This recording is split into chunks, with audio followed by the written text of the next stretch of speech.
Hello, friends. Good evening. I welcome you all to this channel, Beyond English. Here we help the students improve their English using various techniques. In this episode, we'll learn English through a story which is about a young boy who, through his courage and honesty, has inspired the society. So let's begin with the story. And the title of the story is The Lamp That Refused to Go Out. Here, the meaning of go out is to extinguish, stop burning. That is एक lamp that refuse to stop burning, एक ऐसा lamp जो कभी बुझने से मना कर गया.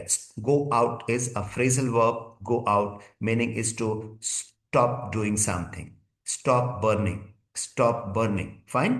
Okay, so lamp that refused to stop burning, that is the title. Long ago, a kingdom shadowed by fear and injustice, in a kingdom shadowed by fear and injustice, lived a legendary thinker named Summer the Unyielding. बहुत पहले की बात है. एक kingdom में that which was shadowed by fear and injustice. अब ये जो किंगडम के बारे में यहाँ पे फ्रेज यूज करा गया है, shadowed by fear and injustice, that's a participle phrase. Past participle use करा है. shadowed by का मतलब dominated by. शेडोड का यहाँ पे मतलब क्या बन जाएगा? कंटेक्सुअल मीनिंग, जो मैं आप लोगों को बताता हूं. Contextual meaning is very important, है ना. So shadowed is dominated by what? By fear and injustice. Lived a legendary thinker. Legendary is very famous, someone he is admired, जिसकी हम बहुत ज्यादा तारीफ करते हैं, जो बहुत फेमस होता है. जैसे Amitabh Bachchan is a legendary actor. Sachin Tendulkar, Virat Kohli, they are legendary cricketers. तो लेजेंडरी थिंकर मतलब वाइडली एडमायर्ड और वेरी फेमस थिंकर, उसका नाम है Samar the unyielding. The unyielding Samar का टाइटल है. जैसे आप अशोका के लिए यूज करते हो अशोका द ग्रेट, उसी तरह समर द अनएल्डिंग. अनएल्डिंग का मतलब होता है someone who refuses to submit. Yield करना, that is a word. Yield यहां से हम शुरू करते हैं. ईल्ड, ईल्ड का मतलब होता है टू सबमिट और सरेंडर, और अनईल्ड का मतलब होता है रिफ्यूज टू सबमिट और सरेंडर, किसी के सामने सरेंडर करने या झुकने से मना कर देना. तो उसका नाम ही था Samar the unyield. Next sentence, born in poverty, गरीबी में जन्मा हुआ. Samar owned nothing except an unquenchable hunger for truth. उसके पास कुछ भी और नहीं था एक्सेप्ट के सिवाय, an hunger, hunger for truth, hunger for truth, but that was unquenchable. Unquenchable का मतलब होता है something that can not be satisfied. Unquenchable eagerness for learning, unquenchable desire for amassing wealth. मतलब जो, जिसका मतलब खत्म नहीं होता है, बिल्कुल जगता ही रहता है ना, जिसको बुझाया नहीं जा सकता, है ना, ऐसी प्यास, ऐसी भूख. तो अनक्वेंचेबल हंगर फॉर ट्रुथ, ट्रुथ के लिए, सच के लिए उसके पास बहुत ज्यादा एक अनक्वेंचेबल हंगर थी. इसके अलावा उसके पास कुछ नहीं था. He was born in a poor family. While others accepted suffering as fate, he questioned it with calm courage and quiet resolve. जबकि बाकी के लोग, सफरिंग मतलब पेन या हार्डशिप, बाकी के लोग हार्डशिप को किस्मत के तौर पे, कि भाई भगवान का दिया हुआ, किस्मत में हमारे लिखा हुआ है हार्डशिप को, तो हम उसको एक्सेप्ट करते हैं. उसी जगह पे समर ने क्वेश्चन करा, उसने किस इसको, हार्डशिप को क्वेश्चन करा विद हिज काम करेज. अब यहां पे देखिए, करेज तो हम सब लोग जानते हैं, करेज का मतलब साहस या हिम्मत. काम करेज का मतलब होता है showing courage without, without you know any making any noise. बहुत ज्यादा कोई नॉइज करे, बहुत ज्यादा हंगामा क्रिएट करे, अपने करेज को दिखाना, दैट इज कॉल्ड काम करेज. एकदम कूल है एकदम, लेकिन हम करेजियस है ना. तो काम करेज का मतलब होता है bravery shown without noise, courage shown without making much noise, है. इसको हम कहते हैं calm courage. And quite resolve. Quite तो आप जानते हो, रिजॉल्व का मतलब डिटर्मिनेशन, तो क्वाइट रिजॉल्व का मतलब हुआ फर्म डिटर्मिनेशन. ये इसके ये हमेशा शो करता था. As a young man, Samar walk from village to village. वह एक जगह से दूसरी जगह वॉक करा, Samar as a young man, carrying a small oil lamp. एक स्मॉल छोटा सा लैंप लेके वो एक गांव से दूसरे गांव तक वो वॉक करता था. At night he would light it in public squares and speak about dignity, equality and moral duty of standing up to cruelty. रात को वो उसको जला देता था उस लाइट को पब्लिक स्क्वायर्स पे। पब्लिक स्क्वायर्स का मतलब public places, places where public gather है, ऐसी जगह जहां पे लोग, ओपन प्लेस जो होता है ना जहां पे लोग गैदर इकट्ठे होते, चौक चौराहा, उसको पब्लिक स्क्वायर्स कहते हैं। पब्लिक स्क्वायर्स पे and speak about dignity, dignity के बारे में। Dignity is the sense of self respect, उस उसके बारे में बात करता था। सम्मान, डिग्निटी मतलब आत्मसम्मान।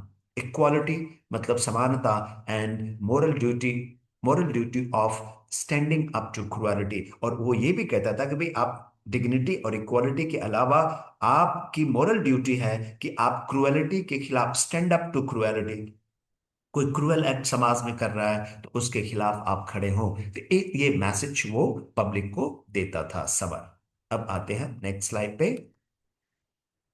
His words were not loud, बहुत ज्यादा लाउड नहीं बोलता था, but they pierced hearts like arrows. उनके वर्ड्स बहुत ही एकदम मॉडरेट थे, लेकिन उसके बावजूद पियर्स हार्ट्स का मतलब होता है अफेक्ट पीपल्स इमोशनली, लोगों को इमोशनली वो अफेक्ट करता था। लाइक जो अरोज होता है ना, बाण, बाण जैसे तीर, तीर जिसको हम कहते हैं दिलों पे लग जाती है, चीर देती है। पियर्सिंग इज टू चीरना किसी चीज को, है ना, काट देना। तो यहाँ पे जो फिगरेटिव यूज है यहाँ पे, इसका मतलब होता है कि भाई इम्पैक्ट पीपल, है ना, अफेक्ट पीपल इमोशनली, लोगों को इमोशनली अफेक्ट करना। That's meaning of pierce hearts like arrows. Next है पीपल बिगिन टू गैदर। अब उसकी बात को सुनने के लिए लोग इकट्ठा होने लगे। नॉट आउट ऑफ रिबेलियन, इसलिए नहीं कि वो लोग मतलब विद्रोह करने की purpose, but out of awakening. Awakening मतलब जानने के लिए, अवेकन करना, ये इजी वर्ड है। Awaken is to make someone aware, तो अवेकनिंग। द रूलर्स, जो वहां के रूलर्स थे, थ्रेटन बाय हिज इन्फ्लुएंस। अब ये जो रूलर के लिए यहाँ पे एक फ्रेज यूज करा गया है, थ्रेटन बाय हिज इन्फ्लुएंस का मतलब दे द फियर, उनके अंदर द सेंस ऑफ फियर जो है उनके अंदर आ गया। किसकी वजह से उन सेंस ऑफ फियर रूलर्स में आया? बिकॉज समर का इन्फ्लुएंस इतना बढ़ गया था कि जो रूलर्स थे दे वर थ्रेटन। समझ गए आप? उसके प्रभाव से, बढ़ते हुए प्रभाव से वो डरा हुआ महसूस करने लगे ruler. And order the lamp to be extinguished, और उन्होंने ऑर्डर करा रूलर्स ने कि उस लैंप को एक्सटिंग्विश करो। Extinguish is to put out करना। पुट आउट करना, जैसे गो आउट हमने शुरू में टाइटल में यूज करा है, एक ही बात है, गो आउट या पुट आउट करना। Soldiers smashed it, smashed is to break into pieces, smash कर देना। इट अगेन एंड अगेन, बार बार, that's a phrase, again and again. But Samar calmly lit another, एक तोड़ा तो समर आराम से चुपचाप दूसरा लालटेन जला देता, लैंप जला देता। You can break glass, he said, but you cannot shatter an idea whose time has come. आप ग्लास तोड़ सकते हैं, आप लैंप को तोड़ सकते हैं, बट आइडिया, एक ऐसा आइडिया जिसका अब वक्त आ चुका है, जो अब प्रिवेल करेगा, आप उसको तोड़ नहीं सकते। ये बात समर ने कही।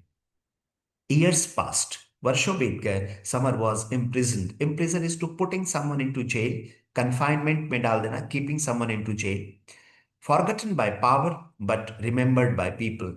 भाई ही वॉज इम्प्रिजन, वर्षों बीत गए, पावर के द्वारा भूल, पावर का मतलब जो रूलर्स हैं, रूलर्स उनको भूल गया, क्योंकि जो उनको जेल में डाल दिया तो लगा ये तो खत्म हो गया। बट रिमेंबर्ड बाय पीपल, लेकिन लोगों ने समर को नहीं भूला। समर को किसने भूला? जिन लोगों ने उसे जेल में डाला वो भूल गए, लेकिन पब्लिक ने नहीं भूला। लॉन्ग आफ्टर हिज डेथ, उसके मरने के बहुत समय बाद, lamp appeared in Holmes, schools and streets. वो लैंप जो है घरों में, स्कूल्स में और गलियों में अपीयर हुआ एज ए सिंबल ऑफ। अब वो लैंप जो है सिर्फ रोशनी नहीं देता, that's a symbol of courage, conscience and hope.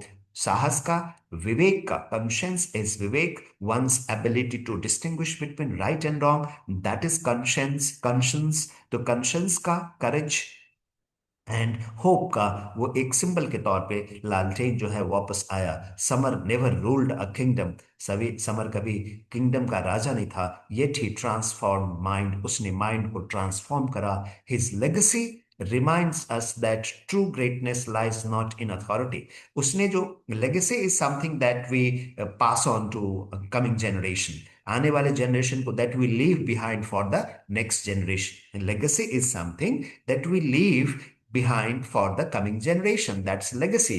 His legacy मतलब जो उसने आने वाले जनरेशन के लिए छोड़ा, reminds us that true greatness lies not in authority. वो किस चीज को रिमाइंड करते हैं कि जो रियल ग्रेटनेस है वो शक्ति में, पावर में नहीं है, but in the fearless pursuit of truth. Fearless pursuit मतलब बगैर डरे हुए परसुइंग समथिंग, किसी चीज का ट्रुथ को परस्यू करना, मतलब ट्रुथ का फॉलो करना। And in the unwavering light of integrity. Unwavering is form steady, not changing, not shaking light of integrity. Integrity is honesty, strong moral principles.